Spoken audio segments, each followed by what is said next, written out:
Hey everybody, Producer Dave here. We're off this week, so check out a classic episode. I like to think that I'm smart enough to not eat a Tide Pod.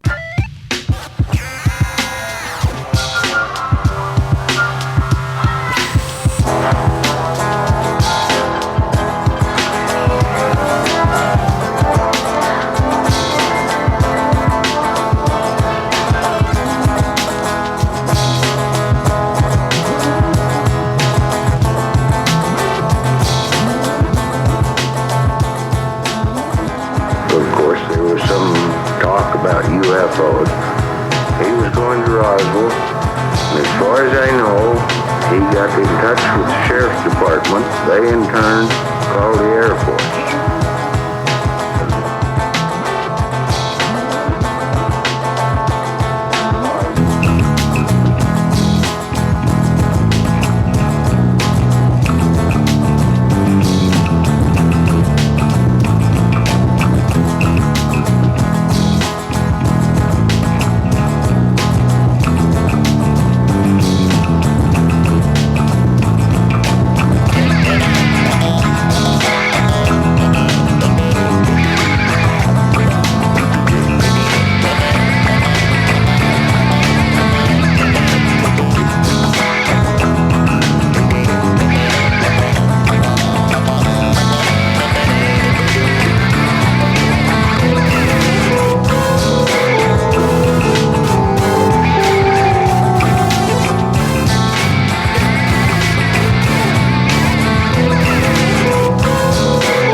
Dollar Tree.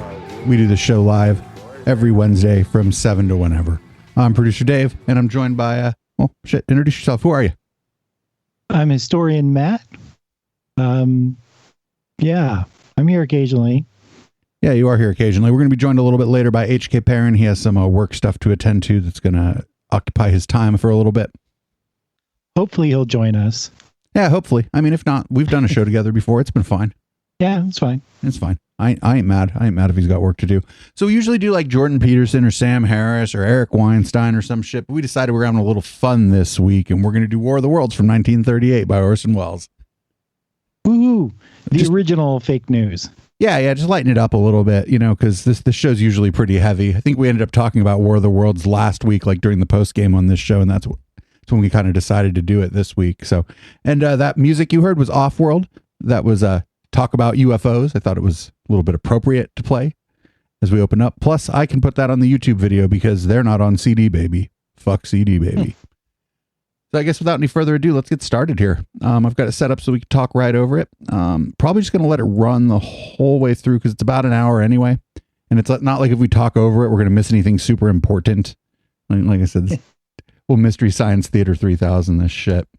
Anyway, here we go. Here's War of the Worlds, Orson Welles, the original from 1938. Present Orson Welles and the Mercury Theater on the air in The War of the Worlds by H.G. Wells. They left in the static. That's awesome. It would have been really hard to clean up if it's like the original recording, right? Yeah. I feel like that's possible, though. Don't they have like some technology to do that? They might, but maybe whoever ripped this doesn't have access to it. But yeah, it kind of, it adds to the kind of feeling or whatever. Yeah. And star of these broadcasts, Orson Welles. We know now that in the early years of the 20th century, this world was being watched closely by intelligences greater than man's, and yet as mortal as his own. We know now that as human beings busied themselves about their various concerns, they were scrutinized and studied, perhaps almost as narrowly as a man with a microscope might scrutinize the transient creatures that swarm and multiply in a drop of water. With infinite complacence, people... And this guy's hella good at radio. ...about their little affairs, serene in the assurance of their dominion over this small... Maybe we should just mute our mics and let this run for an hour. which by chance or design, man has inherited out of the dark mystery of time and space. Yeah, I believe Orson Welles actually got a start on radio. Minds that are to our minds as ours are to the beasts in the jungle. Intellects, vast, cool, and unsympathetic, regarded this earth with envious eyes and slowly and surely drew their plans against us. In the 39th year of the 20th century came the Great Disillusionment. It was near the end of October. Business was better. The war scare was over. More men were back at work. Sales were picking up. On this particular evening, October 30th, the Crosley service estimated that 32 million people were listening in on radios. For the next 24 hours, not much change in temperature. A slight atmospheric disturbance of undetermined origin is If only we had like 30 million people listening to our radio show. to move down rather rapidly over the northeastern states, bringing a forecast... Or even 30,000 or 3,000 or 300. Maximum temperature 66, minimum 48. Or 30? This weather report comes We don't average that, but sometimes on Friday afternoon. Sometimes I do pretty well on Friday afternoon. Where you will be entertained by the music of Raymond Raquello and his orchestra.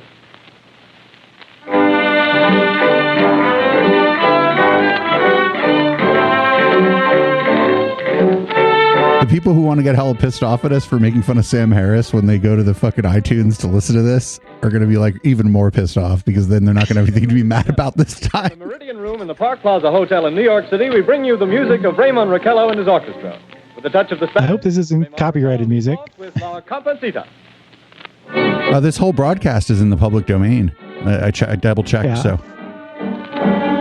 I was kidding. Wouldn't that be great if we got a hit from CD Baby from a song from the fucking 30s?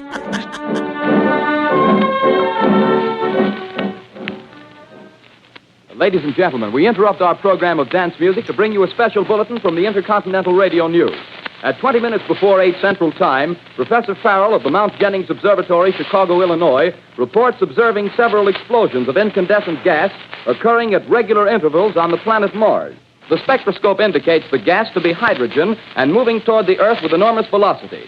Professor Pearson of the observatory at Princeton confirms Farrell's observation and describes the phenomenon as, quote, like a jet of blue flame shot from a gun, unquote. We now return you to the music of Ramon Raquello playing for you in the Meridian Room of the Park Plaza Hotel situated in downtown New York. Nothing to worry about. There's just, flames of hydrogen on Mars. Coming right for us.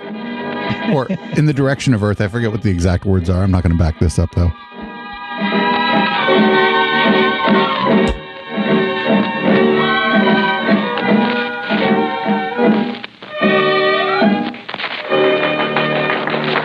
Music's pretty pleasing. And now a tune that never loses favor. The ever-popular Stardust. Raymond Raquello and his orchestra.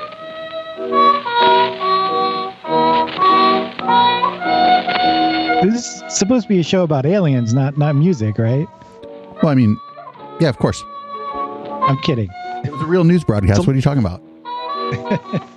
It's a long setup.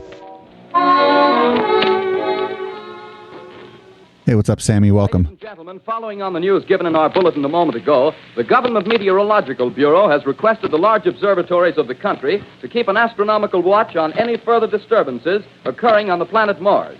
Due to the unusual nature of this occurrence, we have arranged an interview with the noted astronomer, Professor Pearson, who will give us his views on this event. In a few moments, we will take you to the Princeton Observatory at Princeton, New Jersey. We return you until then to the music of Ramon Raquello and his orchestra.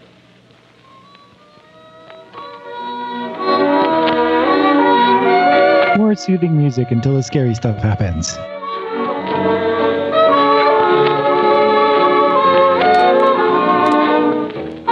I'm imagining like rich people with them cigarette extenders, smoking their cigarette with their cigarette extender inside of an orchestra hall or whatever right now. The Princeton Observatory at Princeton, where Carl Phillips, our commentator, will interview Professor Richard Pearson, famous astronomer.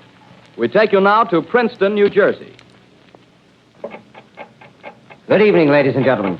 This is Carl Phillips speaking to you from the observatory at Princeton. I'm standing in a large semicircular room, pitch black except for an oblong split in the ceiling. Through this opening, I can see a sprinkling of stars that cast a kind of frosty glow over the intricate mechanism of the huge telescope. The ticking sound you hear is the vibration of the clockwork. Professor Pearson stands directly above me on a small platform, peering through the giant lens. I'll ask you to be patient, ladies and gentlemen, during any delay that may arise during our interview. Besides the ceaseless watch of the heavens, Professor Pearson may be interrupted by telephone or other communications. During this period, he is in constant touch with the astronomical centers of the world. Professor, may I begin our questions? Any time, Mr. Phillips. Professor, would you please tell our radio audience exactly what you see as you observe the planet Mars through your telescope? Nothing unusual at the moment, Mr. Phillips. A red disk swimming in a blue sea. Transverse stripes across the disk. Quite distinct now because Mars happens to be at the point nearest the Earth, in opposition, as we call it. In your opinion, what do these transverse stripes signify, Professor Pearson? Not canals, I can assure you, Mr. Phillips. Although that's the popular conjecture of those who imagine Mars to be inhabited. From a scientific viewpoint, the stripes are merely the result of atmospheric conditions peculiar to the planet. Then you're quite convinced, as a scientist, that living intelligence as we know it does not exist on Mars? I should say the chances against it are 1,000 to 1. And yet, how do you account for these gas eruptions occurring on the surface of the planet at regular intervals? Phillips, I cannot account for it. By the way, Professor, for the benefit of our listeners, how far is Mars from the Earth? Approximately 40 million miles. Well, that seems a safe enough distance. Just a moment, ladies and gentlemen. Someone has just handed Professor Pearson a message. While he reads it, let me remind you that we are speaking to you from the observatory in Princeton, New Jersey, where we are interviewing the world-famous astronomer, Professor Pearson. One moment, please. Professor Pearson... You sound suspiciously like Orson Welles. Yes. To the listening audience? Certainly, Mr. Phillips. Ladies and gentlemen, I shall read you a wire addressed to Professor Pearson from Dr. Gray of the Natural History Museum, New York. Quote, 9:15 p.m. Eastern Standard Time. Seismograph registered shock of almost earthquake intensity occurring within a radius of 20 miles of Princeton. Please investigate. Signed, Lloyd Gray, Chief of Astronomical Division. Unquote. Professor Pearson, Could this occurrence possibly have something to do with the disturbances observed on the planet Mars? Hardly, Mr. Phillips. This is probably a meteorite of unusual size, and its arrival at this particular time is merely a coincidence. Could also be an earthquake. Conduct a search as soon as daylight permits.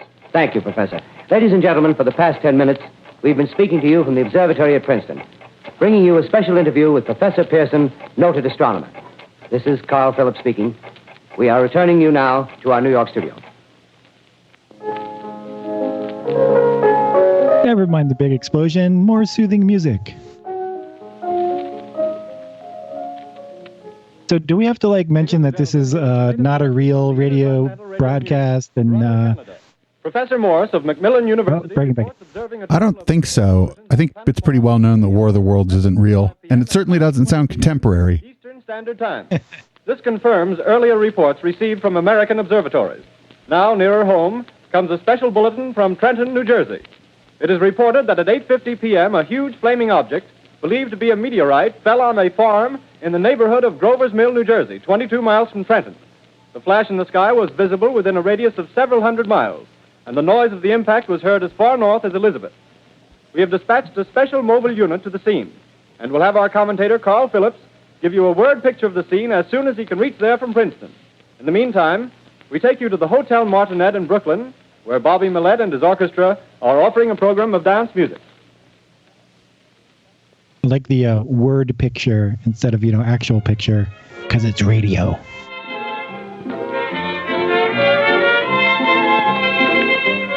This was dance music? I guess like ballroom dancing, right? Yeah. I think he didn't even mention that it was in a ballroom. Although it would have been funny if you cut in some real, modern dance music. Mill, New Jersey. Even just disco would have been, futuristic. Ladies and gentlemen, this is Carl Phillips again, out at the Wilmot Farm, Grover's Mill, New Jersey. Professor Pearson and myself made the 11 miles from Princeton in 10 minutes.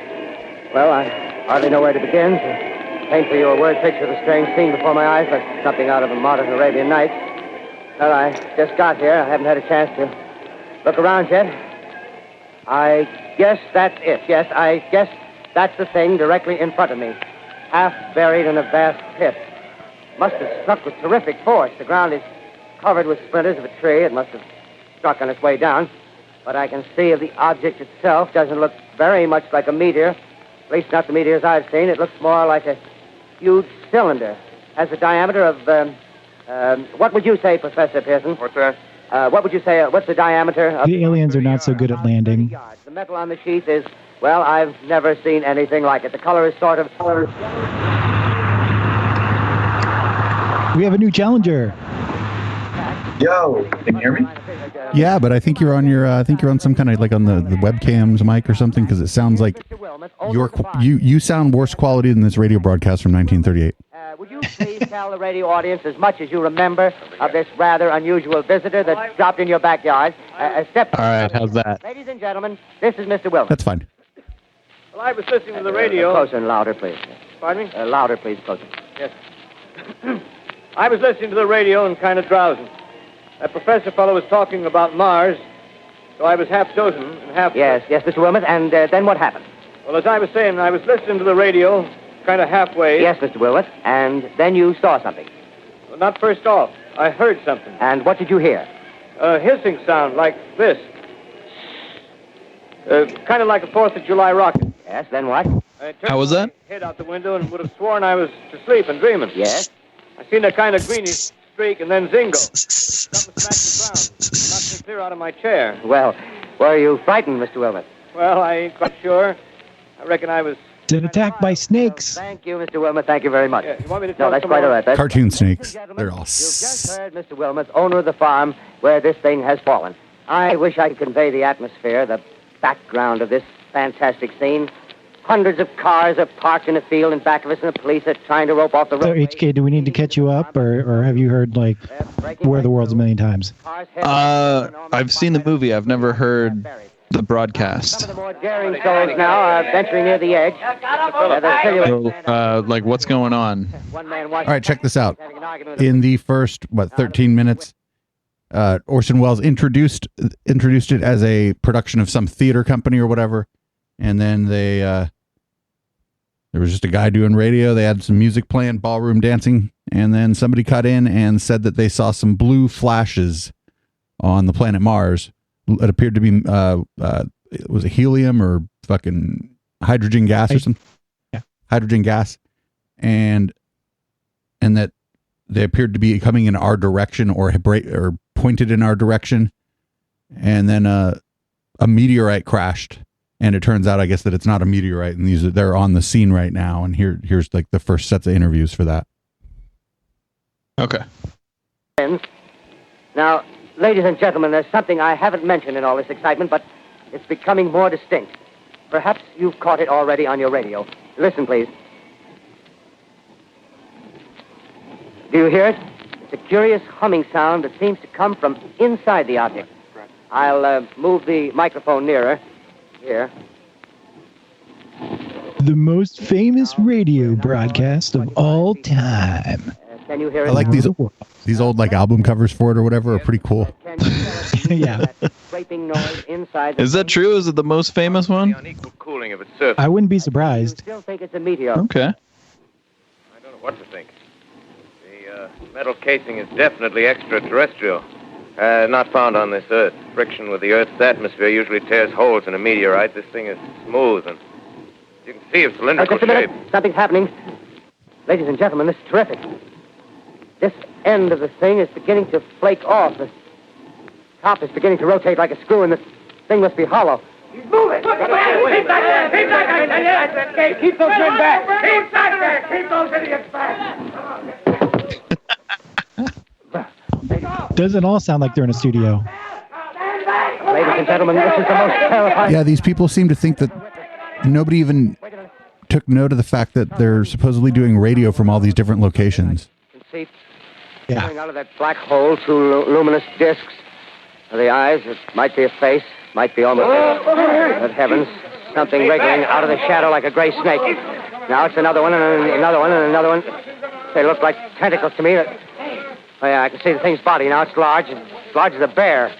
It glistens like wet leather, but that face, ladies and gentlemen, it's indescribable. I can hardly force myself to keep looking at it. It's so awful. The eyes are black, and they gleam like a serpent. The mouth is kind of V-shaped with saliva dripping from its rimless lips. It seems to quiver and pulsate, and the monster, or whatever it is, can hardly move. It seems weighed down by possibly gravity or something. The thing's rising up now, and the crowd falls back. They've seen plenty. Well, supposedly they're from Mars, which has a lot less gravity, so that would make sense.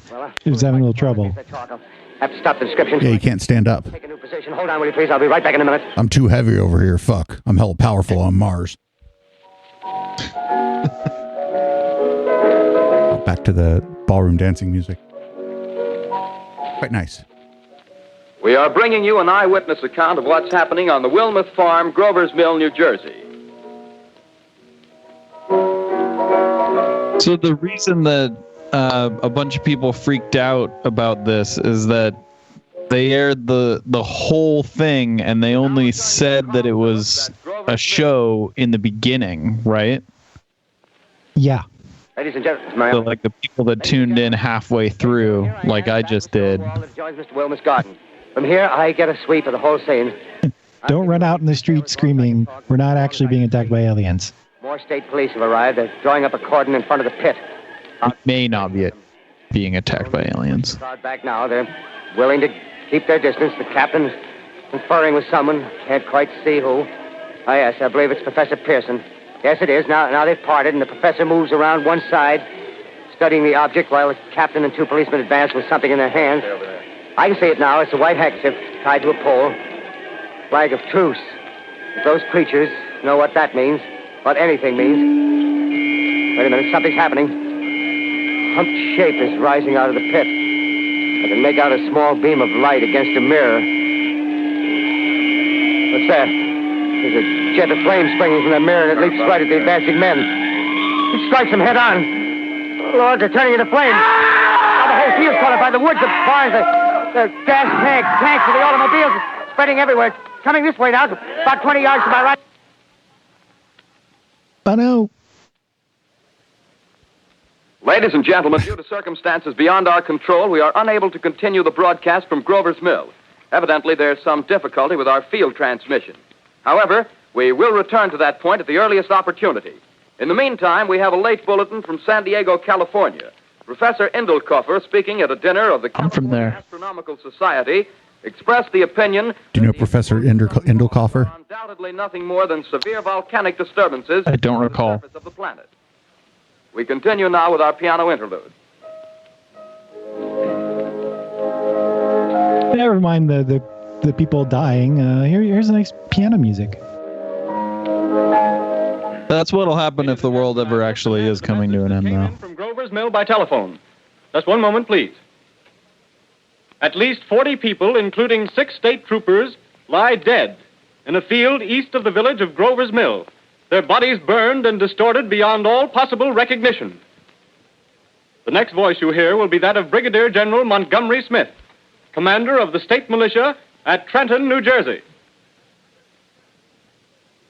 I have been requested by the governor of New Jersey to place the counties of Mercer and Middlesex as far west as Princeton and east to Jamesburg under martial law. No one will be permitted to enter this area except by special pass issued by state or military authorities. 4 companies of state militia are proceeding from Trenton to Grover's Mill and will aid in the evacuation of homes within the range of military operations. Thank you. You have just been listening to General Montgomery Smith, commanding the state militia at Trenton. In the meantime, further details of the catastrophe... I thought he was going to say enjoy a waltz. The strange creatures, after unleashing their deadly assault, crawled back in their pit and made no attempt to prevent the efforts of the firemen to recover the bodies and extinguish the fire. The combined fire departments of Mercer County are fighting the flames which menace the entire countryside. We have been unable to establish any contact with our mobile unit at Grover's Mill, but we hope to be It's just Jersey. It's no big loss. possible moment. In the meantime, we take you to... Just one moment, please.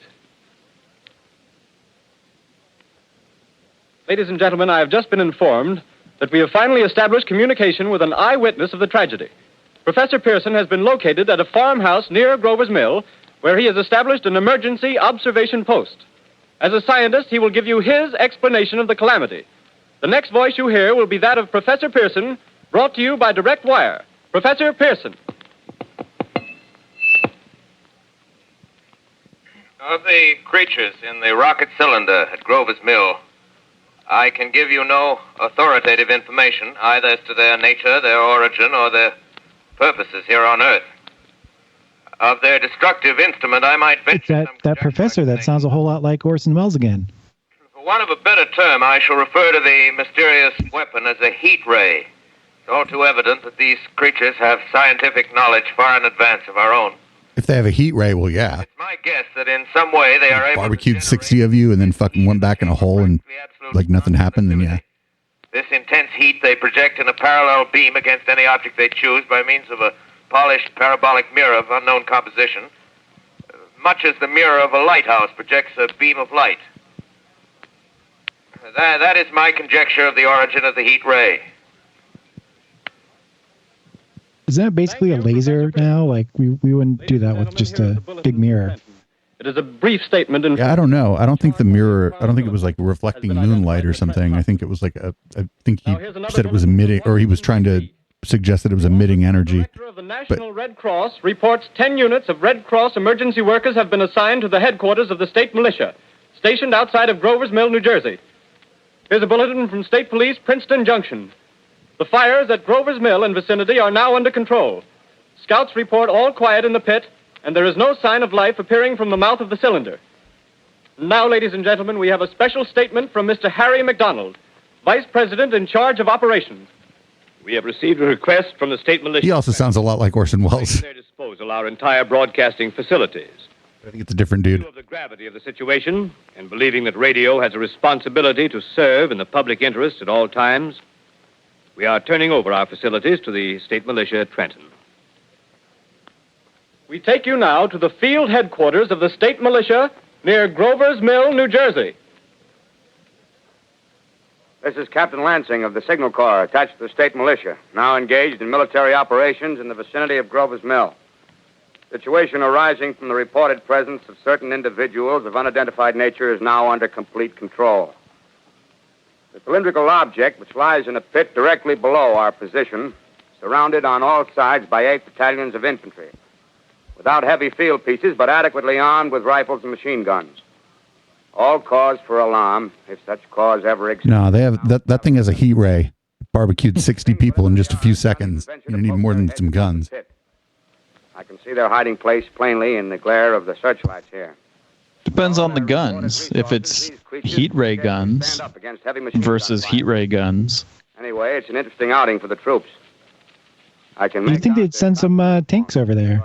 back and forth in front of the lights. Looks almost like a real war. There appears to be some slight smoke in the woods bordering the Millstone River. Probably fire started by campers. Well, Fire started by campers. Oh, they're painting the military guy as a liar. Deploying on the left flank.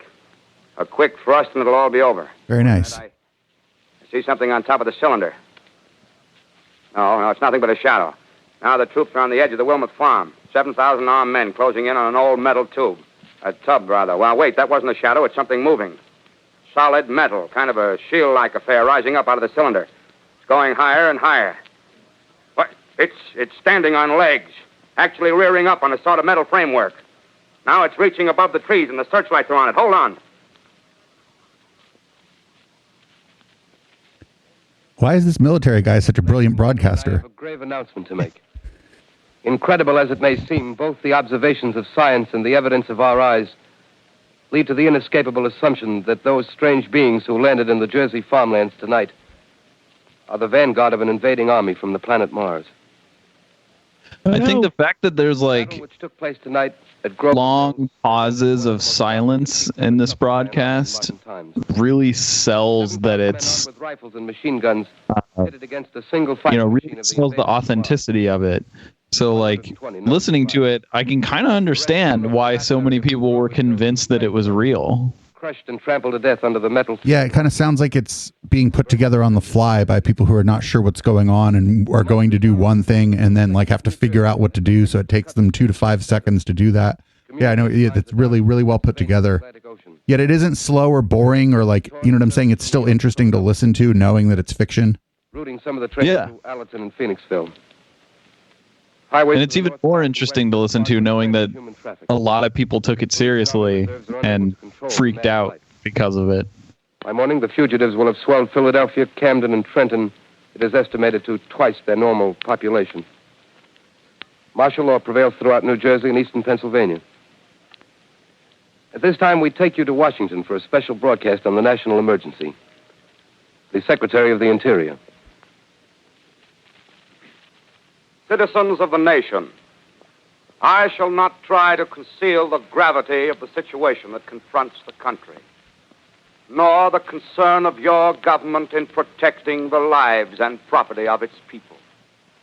However, I wish to impress upon you, private citizens and public officials, all of you, the urgent need of calm and resourceful action. Why does this guy sound like he's a big guy in a suit with a cigar, kind of politician type guy? Secretary of the Interior. Yeah.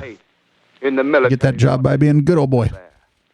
In the meantime, placing our faith in God, we... Oh, no. Listen to the scientist in the farmhouse, please. So that we may confront this destructive adversary with a nation united, courageous, and consecrated to the preservation of human supremacy on this earth. I thank you.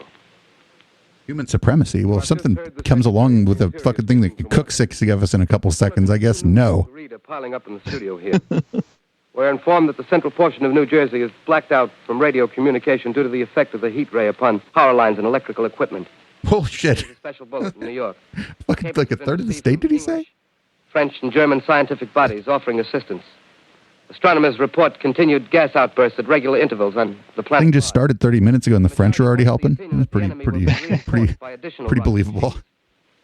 There have been several attempts made to locate Professor Pearson of Princeton, who has observed Martians at close range. It is feared he was lost in the recent battle. Langham Field, Virginia. Scouting planes report 3 Martian machines visible above treetops, moving north toward Somerville with population fleeing ahead of them. The heat ray is not in use, although advancing at express train speed, invaders picked their way carefully. They seem to be making a conscious effort to avoid destruction of cities and countryside. However, they stop to uproot power lines, bridges, and railroad tracks. Their apparent objective is to crush resistance, paralyze communication, and disorganize human society. Here is a bulletin from Basking Ridge, New Jersey. Coon hunters have stumbled on a second cylinder similar to the first, embedded in the great swamp 20 miles south of Morristown. Army field people Morristown. are waiting before the cylinder can be opened and the fighting machine rigged. So if this was happening now, do you think Trump would close the border with Mars and complain about the illegal aliens from Mars? Report enemy machines now 3 in number. My question is, if you played this for Trump, white. if you played this for Trump, would he believe that it was modern and real? Machines also sighted by telephone operator east of Middlesex within 10 miles of Plainfield. Here's a bulletin from Winston-Field, Long Island. If they were brown aliens, you can bet Trump would be racist against them. They keep the speeding enemy in sight.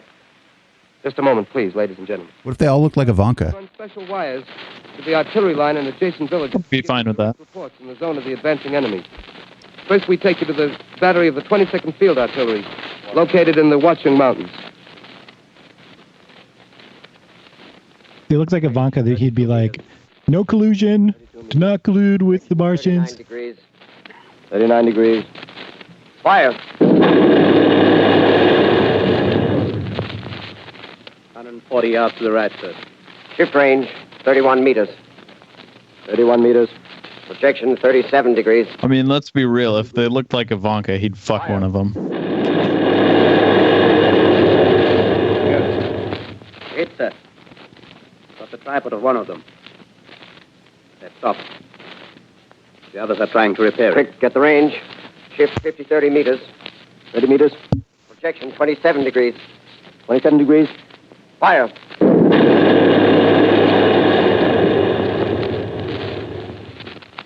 Can't see the shell land, sir. Letting off a smoke. What is it? Black smoke, sir. Moving this way. Lying close to the ground. Moving fast. Put on gas masks. Get ready to fire.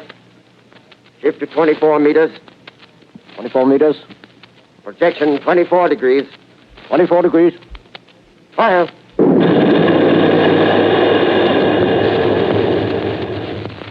Barbecued. Can't see, sir.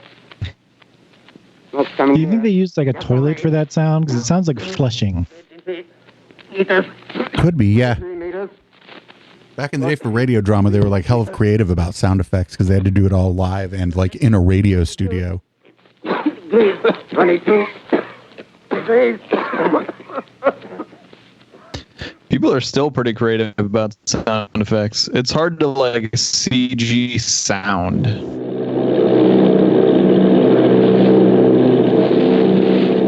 Like explosions you can really do on a synth, but otherwise, yeah, you have to figure out other ways to make sounds. Reporting to Commander Fairfax, Langham Field. This is Volt reporting to Commander Fairfax, Langham Field. Enemy tripod machines now in sight.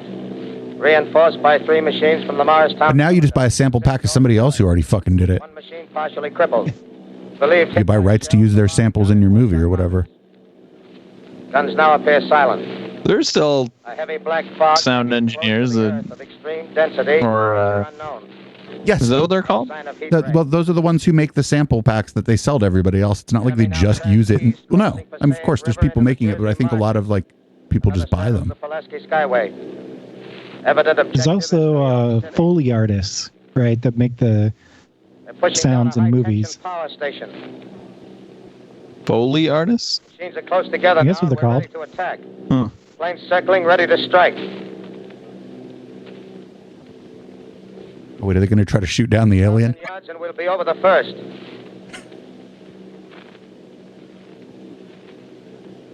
$800 yards.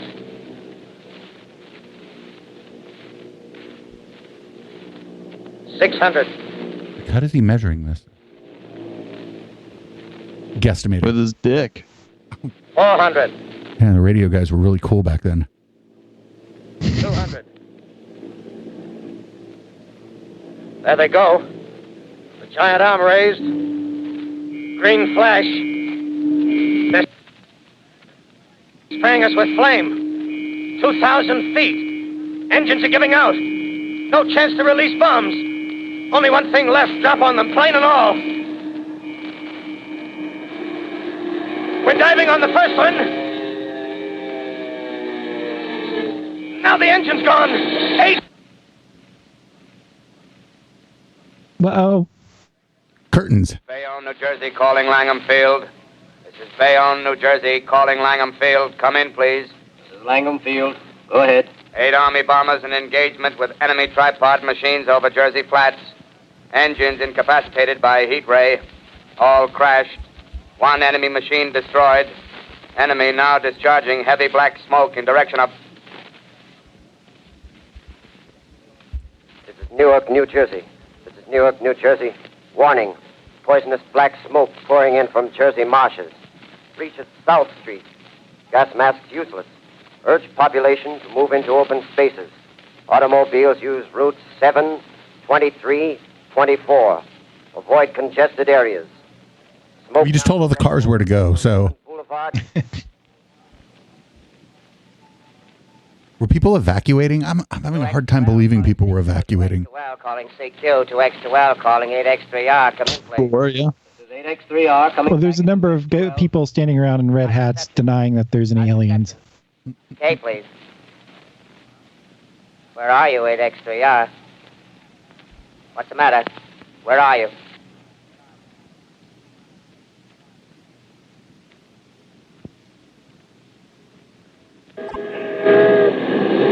I'm speaking from the... Yeah, the way it sounds all kind of choppy and fucked up, you're right. It makes it's one of the things that probably led some folks to believe that it was real. New York City. The bells you hear are ringing to warn the people to evacuate the city as the Martians approach. Estimated in the last 2 hours, 3 million people have moved out along the roads to the north. Hutchison River Parkway is still kept open for motor traffic. Avoid bridges to Long Island, hopelessly jammed. All communication with Jersey Shore closed 10 minutes ago. No more defenses.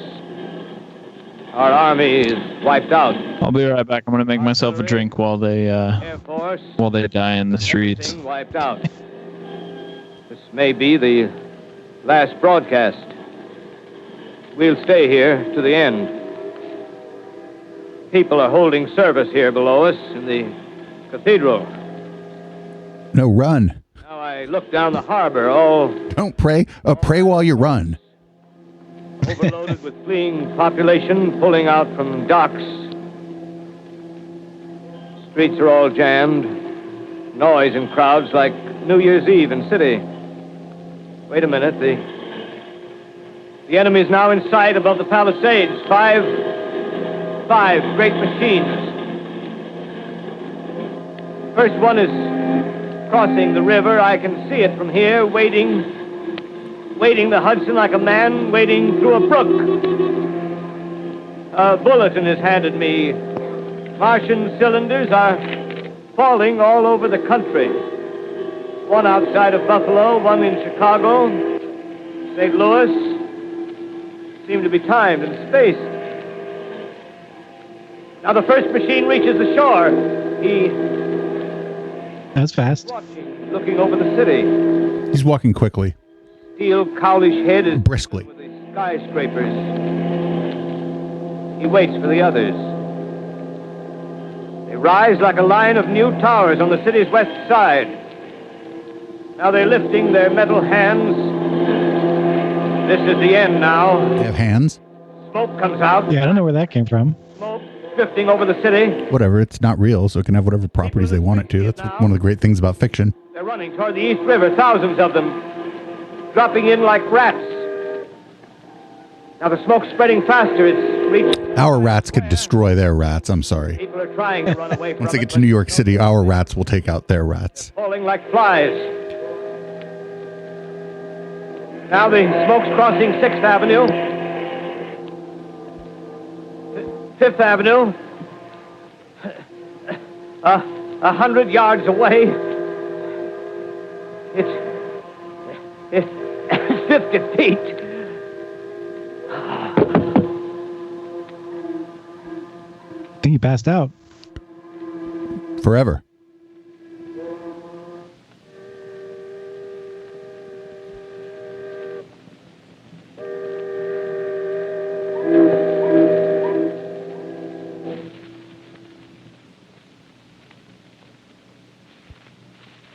Is the alien going to come? Do they have techno music?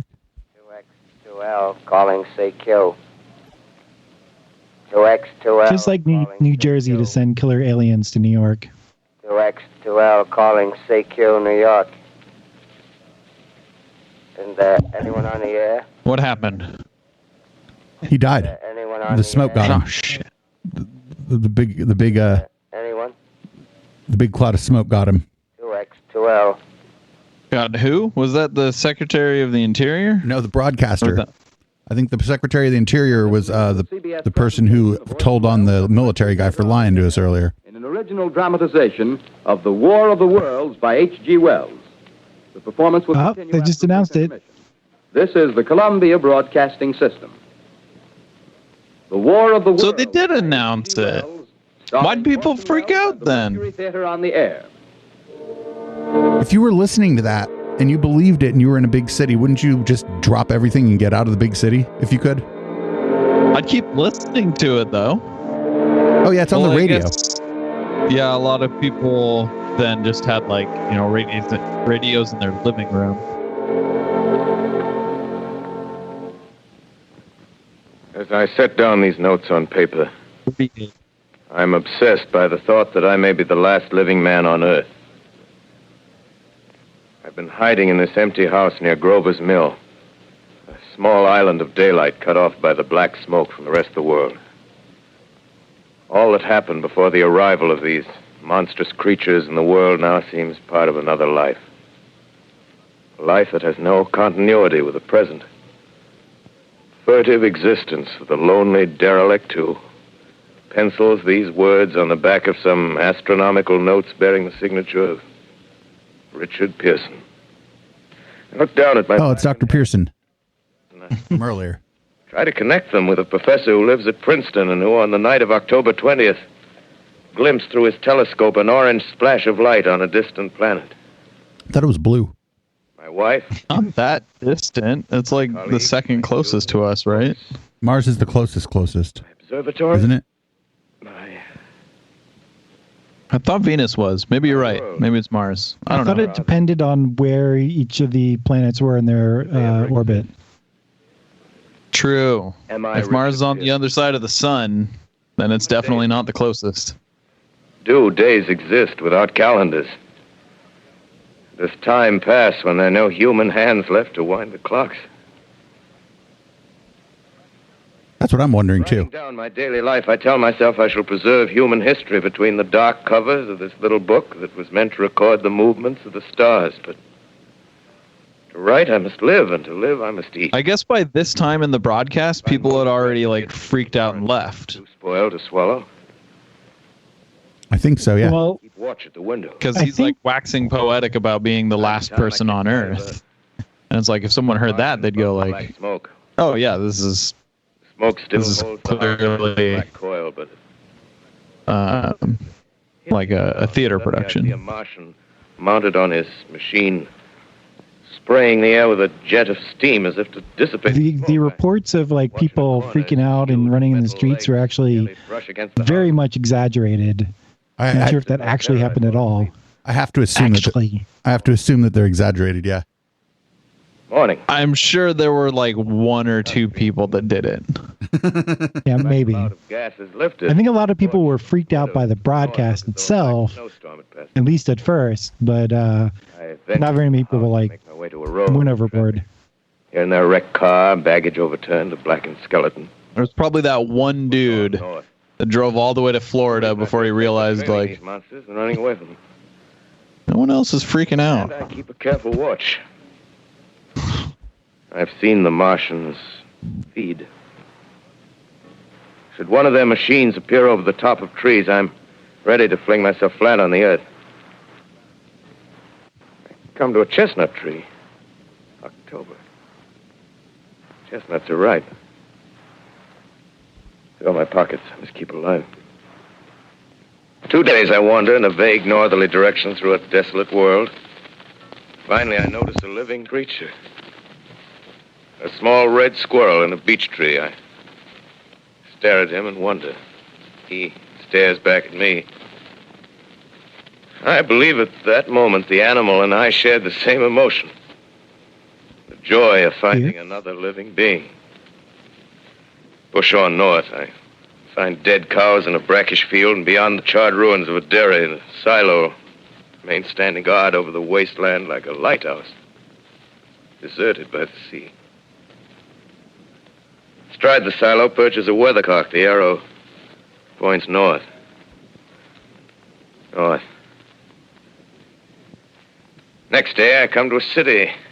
City vaguely familiar in its contours, yet its buildings strangely dwarfed and leveled off as if a giant had sliced off its highest towers with a capricious sweep of his hand.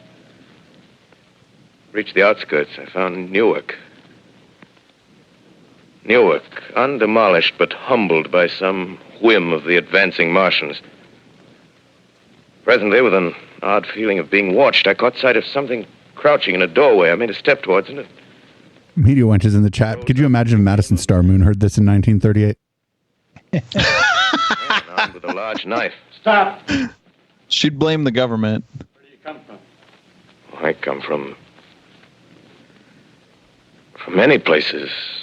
She'd also call them crop dusting planes. Princeton, huh? That's right. What are the aliens spraying? And in this case, it would be poisonous gas of some kind. Apparently, like, the cops called the studio that was broadcasting this and told them to interrupt the show and make an announcement that it was fiction. I guess I'm looking Wow. for people.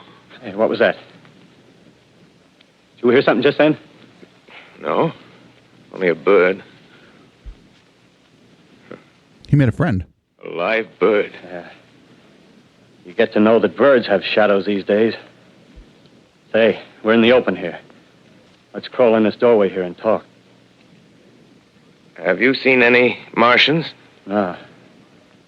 They're going over to New York. Night, the sky's alive with their lights, just as if people were still living in it. By daylight, you can't see them. Like Jersey sucks. Where's New York City? 5 days ago, a couple of them carried something big across the flats from the airport. I think they're learning how to fly. Fly? Yeah, fly. Pilot lessons, man. Pilot All lessons. over with humanity. Stranger, there's still you and I. 2 of us left. Yeah. They got themselves in solid. They wrecked the greatest country in the world. Those green stars, they're probably falling somewhere every night. They've only lost one machine. There isn't anything to do. We're done. Mechanical failure. We didn't even take it out. Where were you? You're in a uniform. Yeah, what's left of it. I was in the militia. National Guard. That's good. There wasn't any war. Any more than there's war between men and ants. Yes, but we're eatable ants. I found that out. You could eat ants if you have a big enough pile of them. I thought it all out. Right now, we're caught as... I wouldn't recommend it. The Martian No, probably not very good. A few miles to get a crowd on the run. But they won't keep on doing that. They'll begin catching us systematic, like keeping the best and storing us in cages and things. They haven't begun on us yet. Not begun? Not begun. All that's happened so far is because we don't have sense enough to keep quiet. Bothering them with guns and such stuff and losing our heads and rushing off in crowds. No, instead of our rushing around blind, we got social distance to keep the aliens from getting us. the way things are now. Cities, nations, civilization, progress. Yes, but if that's so, what is there to live for? Well, there won't be any more concerts for 1,000,000 years or so, and no nice little dinners at restaurants. If it's amusement you're after... Concerts, that's really the most important thing. What is there left? Life, that's what. I want to live. Yeah, and so do you. We're not going to be exterminated. And I don't mean to be caught either. Tamed and fattened and bred like an ox. What are you going to do? I'm going on. Right under their feet. I got a plan. We men as men, we're finished. We don't know enough. We got to learn plenty before we got a chance. We've got to live and keep free while we learn, see? I've thought it all out, see? Well, tell me the rest. Well, it isn't all of us that are See? wild beasts. He sounds like a stereotypical 30s like gangster guy. That's why I Yeah, watched, see, man. watched you.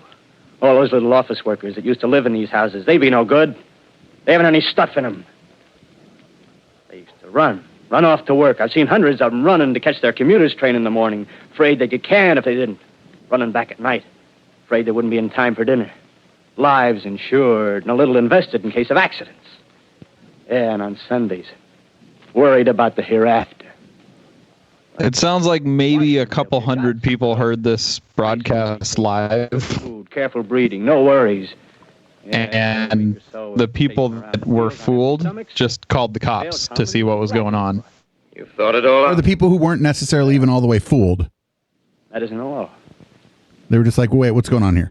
Pets or something. So like the idea, that you've got this newspaper here stirs terror through the U.S. No, it's more like maybe a couple hundred people. Hunt us.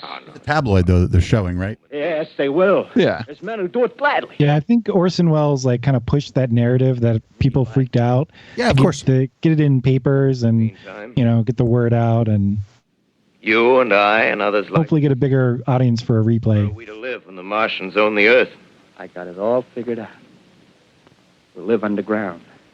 I've been thinking about the sewers. Under New York, they're miles. Teenage Mutant Ninja Turtles. The main ones are big enough for anybody. Who wants to become a sewer person? Underground storerooms, railway tunnels, subways.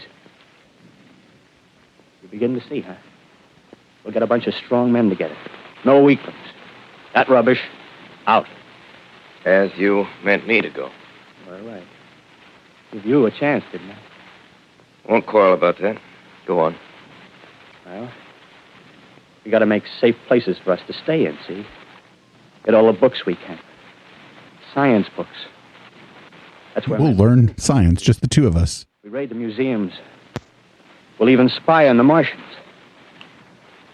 May not be so much we have to learn before... Listen. Just imagine this.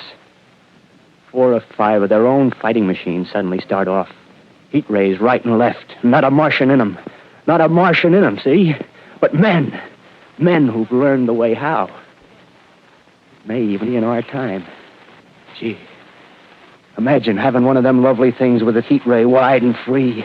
We'd turn it on Martians. We'd turn it on men. We'd bring everybody down on their knees. That's your plan. You, me, a few more of us. We'd own the world. I see. Hey, what's the matter? Where are you going? Not to your world. Bye, stranger.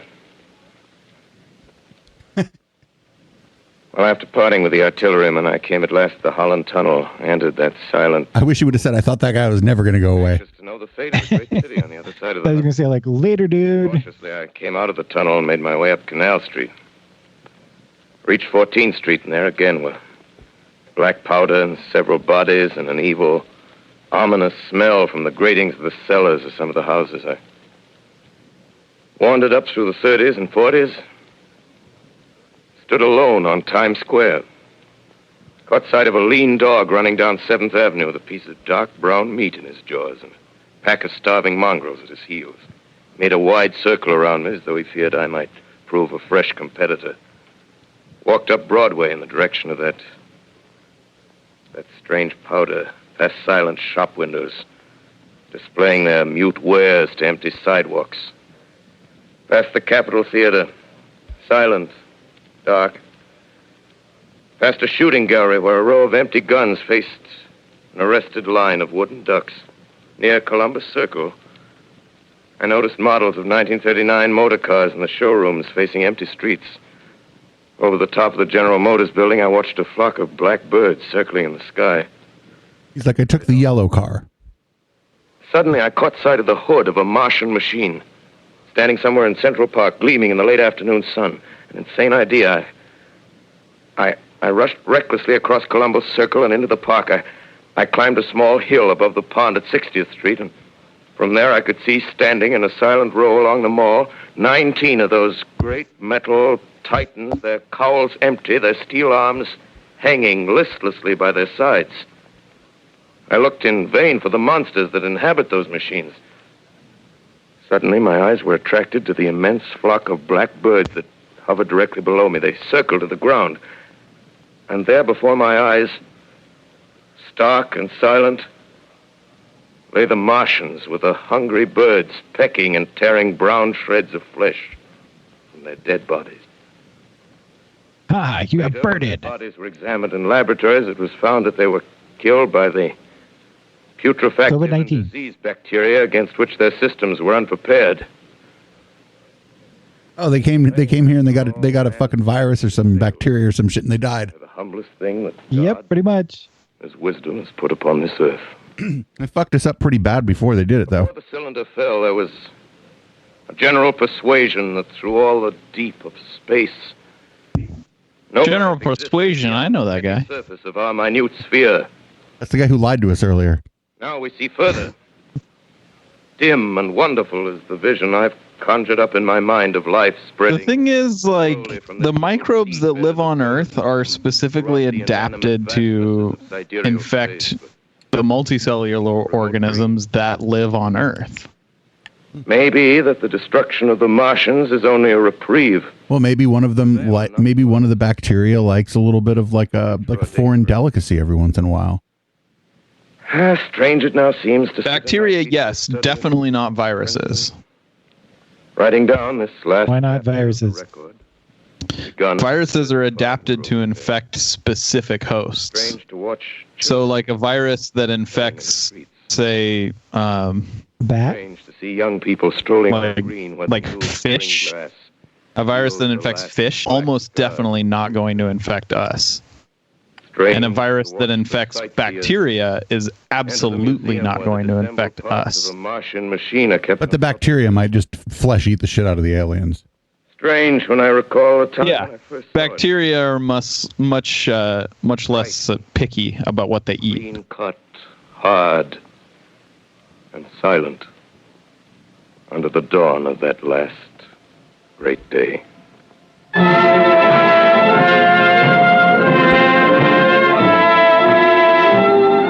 Is that it? That was it. The bacteria wins. Woo! That was cool. I've never actually heard that before. I really enjoyed that. I did too. And all the people who are waiting for this show to come out so they can leave a really mean comment about how sad they are that we're making fun of Jordan Peterson are in for a treat this time. Something rather enjoyable and fun. Do people still care about Jordan Peterson? I don't know. We don't talk about him anymore. The groups that I'm in that make fun of him are a little more quiet now too. Kind of like him. It's just like kind of sad now. Well, hold on. Talking about him. He's actually like working on a new book. Oh. How I Nearly Killed Myself Thanks to My Beef Daughter. The book's entitled Help, Beef Daughter is Trying to Kill Me, and Other Stories by Jordan Peterson. So Igloo in the chat was Igloo BC was saying that maybe we haven't learned a whole lot since this, and that people are just as inclined to believe untrue things now as they were when this occurred. Yeah, but this is like a little bit different. Like, I would say more inclined. Yeah. I mean, here they were purposely trying to make something sound realistic, but they weren't really serious about it. You know, they did actually mention about halfway through that it was just a radio program and not a real broadcast from any news organization. Yeah. Unlike InfoWars, which never actually says that they're not news. Well, except when they're taken to court, and then suddenly it's all You're right. We're all joking. Character. It's character. Character. That's right. That's what he said.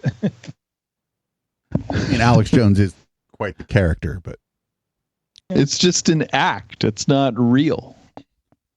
I'm just acting like I'm crazy so that people believe me, so they give me real money. So give me my kids back.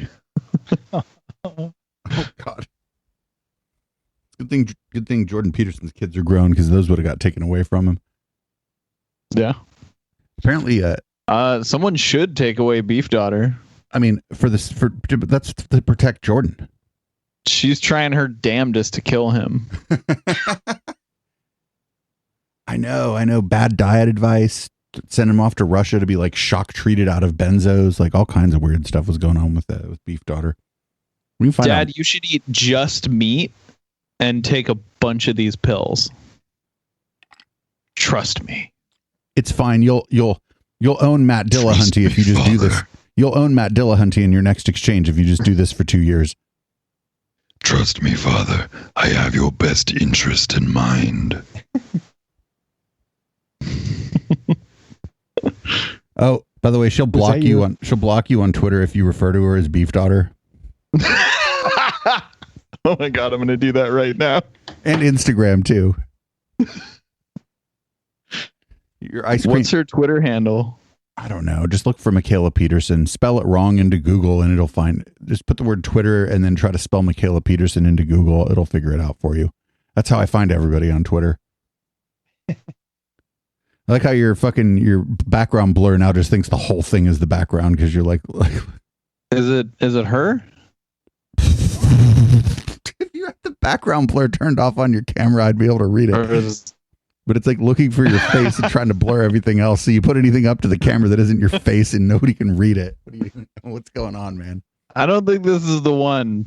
She's only got like 182 followers. Oh, no, Beef Daughter. Maybe she's not even on Twitter. No, she's definitely on Twitter. I don't know. Fucking Google. I swear to Google Beef Daughter right. Twitter. Beef Daughter. I'm not even kidding. You'll probably find her. So, yeah, I'm real glad we did the. Holy shit! What the fuck? Why did she spell her name like that? She didn't, dude. She fucking, of course, she didn't do that. Why did her parents spell her name like that? Yeah, she didn't. It's like hold on. Hyla. Hold on. So I'm glad we watched the War of the Worlds. I don't think I had heard it in its entirety in like 20 years since I was like a young man. It's really fun to listen to. I didn't notice that they painted the military person as a total liar in this before, and I really like that when they cut to a military person, that's the person who just directly lied to people and told them that nothing was going on, and then like 5 minutes later they cut to the Secretary of the Interior who was like, "No, we're fucked." And so the Secretary of the Interior threw the military person under the bus. I just feel like there was a lot of drama going on in this, and I feel like it was really well done. And I'm really glad we listened to it. And I don't think it has that many parallels to the kinds of fake news that we have today, because this was honestly a radio drama. It was honestly fake. Right. Yeah, they weren't. There's no attempt to deceive. I don't think there didn't seem like anybody was trying to deceive anybody by making this broadcast. It seemed like they just wanted to put out an entertaining fake. And I think it's kind of interesting too that I don't know if people had done this before, but they used the medium of radio to make a radio drama, where radio itself was the backdrop of the drama they were making. So it wasn't like, oh, we have this drama and this is happening in a house. No, this thing is happening on the radio, but the thing that we're making a drama about is also happening on the radio. So I think it's like kind of interesting how they, man, I could have said that better with a lot fewer words. It's like it's like Blair Witch Project, where the action is set as if what you're seeing is something that could be real. And it's the same thing too, because Blair Witch Project, where everything is blurry and shaky, and you don't know what's going on, and then it all kind of ends in a very unsatisfying way. It looked like something you yourself would have filmed if you were put in that situation. Do the people who did the Blair Witch Project have enough money to sue us if we use their content and do the Blair Witch Project next week? Dude, they made a ton of money. Because I think Blair Witch Project so much money on that. I think the Blair Witch Project is maybe like the modern day equivalent. I mean, I know it was a while back, but it's like maybe the modern day equivalent of War of the Worlds. And it was the same thing where the backdrop was they were making a film, right? That was like that you saw them. Yeah. So it was the same kind of idea. They used the medium of film to make a film about making a film. Fuck, man. I can't fucking explain that. No matter, you just put whatever fucking medium in there you want. Like, it would be like us doing a Twitch. It would be like us doing a Twitch stream about like what happened to us on our Twitch stream. I was about to ask, can we make a podcast that's on a podcast about doing a podcast about a podcast? I don't know if I'm asking that correctly. I don't think there is a way to correctly ask that. I feel like there's one out there. I mean, what we do around here is about a podcast. What we do around here is so often self-referential that I guess like we're always doing some version of that anyway. Plus, we have shitty cameras, so it's like being on Blair Witch Project. Our cameras aren't shitty. It's the fact that we're using Skype. Oh, How yeah. do I unblur? Yeah, unblur the background. Also, how do I? Also, like your upstream, I don't even know why. Your upstream is very upset. You have upset upstream. My entire network is upset. Is it difuminar mi fondo? I think that's it. Yeah, there we go. Why is do you have Skype installed in a foreign language? I don't know how to say blur, so I know fondo is background, but I did not know that difuminar means blur. All right, everybody. Thanks for listening to the podcast version of this. Thanks for checking out the YouTube version of this. This has been the Intellectual Dollar Tree. We'll do some other dumb videos when we get back in a minute. What else do we have?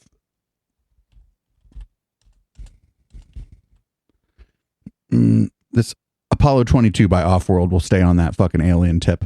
Plus, it's long enough that I could take a piss and make another drink. Thanks, everybody, for tuning in. Again, love you all. We'll be right back, live listeners.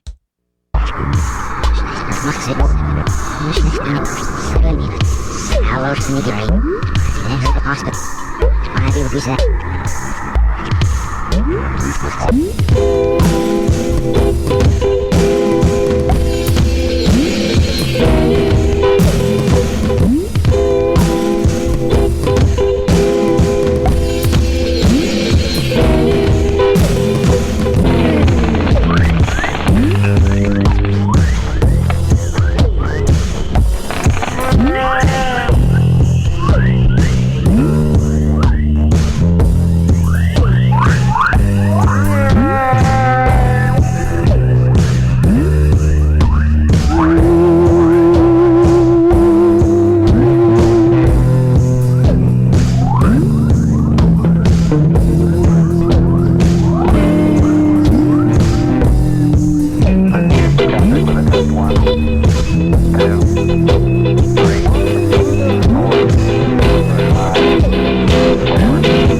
I